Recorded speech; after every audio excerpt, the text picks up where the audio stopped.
美国航空班机在大雪中降落在纽约罗彻斯特机场，时间就在暴风雪来袭前，机场人员忙着清理跑道积雪，扬起一大片雪花。The FlightAware website says the storm has already forced airlines to cancel or delay hundreds of flights in New York and Philadelphia. 全美至少有1800多个航班被迫取消，而纽约市占比最高，已经发布暴风雪警报。大雪覆盖整个纽约时报广场，路面结冰，积雪面积逐渐扩大。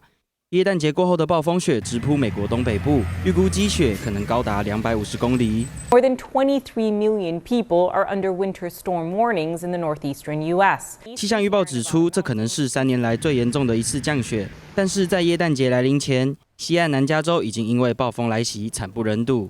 All I see is devastation and heartbreak. 暴风大雨引发洪水，住宅与车辆都遭到土石流破坏或是掩埋，整台车都被泥土淹没，只剩下一小部分的车顶还看得到，可见当时的土石流高度惊人。而黄泥石流退去以后，屋内全是泥沙，家具完全报销，居民感到的只有心痛。